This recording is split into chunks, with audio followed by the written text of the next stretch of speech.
भगवान श्री कृष्ण की मृत्यु के बाद द्वारका की महिलाओं के साथ क्या हुआ, आइए जानते हैं इस वीडियो के माध्यम से। महाभारत युद्ध समाप्त होने के बाद यादवों का प्रभाव काफ़ी बढ़ता जा रहा था और वह आपस में ही संघर्ष करने लगे थे। ऐसे में एक दिन वायु देवता को दूत बनाकर भगवान श्री कृष्ण के पास भेजा। वायुदेव ने भगवान श्री कृष्ण से कहा कि देवताओं ने कहा है कि आपने पृथ्वी पर फैले पाप का अंत करने के लिए अवतार लिया था और अब आपका कार्य पूरा हो गया है। अगर आपकी इच्छा हो तो आप अपने लोग वापस आ जाएं। तब भगवान श्री कृष्ण ने कहा कि जब तक यदुवंशियों का अंत नहीं हो जाता तब तक पृथ्वी का भार कम नहीं होगा, इसलिए अब मैंने इनके अंत की व्यवस्था कर दी है और अब केवल 7 दिनों के अंदर ही मैं भूलोक का अंत कर दूंगा। भगवान श्री कृष्ण के ऐसा कहने के बाद वायुदेव वापस चले गए, लेकिन द्वारका में अपशकुन के बादल मंडराने लगे। एक दिन सभी यदुवंशी प्रभास क्षेत्र यानी वर्तमान सोमनाथ मंदिर के पास स्थित समुद्र तट पर आए। यहीं यादवों में आपसी विवाद हो गया और वह एक दूसरे को मारने लगे। कुछ ही समय में यदुवंशियों की मृत्यु हो गई। इस स्थिति को देखकर बलराम जी सागर तट पर बैठ गए। भगवान श्री कृष्ण और उनके सारथी दारुक ने देखा कि बलराम जी के मुख से एक विशाल नाग बाहर निकल रहा है। समुद्र उस नाग की स्तुति कर रहा है।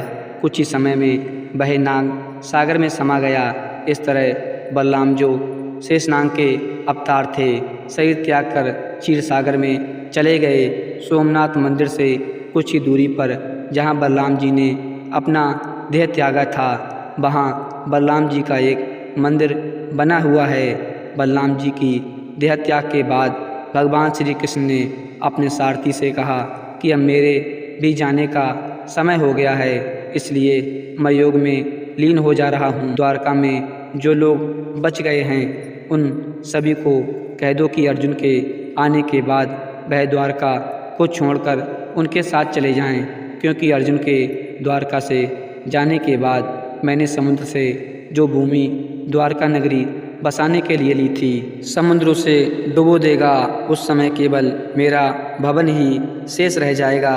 इसके बाद भगवान श्री कृष्ण योग में लीन हो गए और जरा नामक शिकारी ने भगवान श्री कृष्ण के पैर को मृग की आँख समझकर दूर से बाण चला दिया। इस बाण के लगते ही भगवान श्री कृष्ण मूर्छित हो गए। जरा ने जब श्री कृष्ण को देखा तो काफ़ी घबरा गया और अपराध बोध से दुखी हो गया। तब भगवान श्री कृष्ण ने जरा को समझाया कि यह तो मेरे विधान से ही रचा हुआ था। मैंने स्वयं ही अपने देह त्याग के लिए इस विधि को चुना था, क्योंकि तुम्हारे पिछले जन्म का ऋण मुझ पर था। जरा पिछले जन्म में बाली था, जिसका वध भगवान श्री राम ने किया था। जब अर्जुन द्वारका पधारे और सब हाल जाना तो यदुवंशियों के सब पहचान कर उनका अंतिम संस्कार किया। श्री कृष्ण के जाने के बाद रुक्मणी और जामवंती ने भी अपना देह त्याग दिया। बलराम जी की पत्नी रेवती ने भी अपना देह त्याग दिया। इसके बाद दुखी मन से अर्जुन द्वारका से सभी बचे हुए लोगों को अपने साथ लेकर लौट पड़े और अर्जुन के द्वारका से जाते ही समुद्र ने द्वारका नगरी को डुबो दिया। इसके साथ ही कलयुग भी धरती पर आ गया। तो दोस्तों, आशा करते हैं कि आज की वीडियो आपको ज़रूर पसंद आई होगी।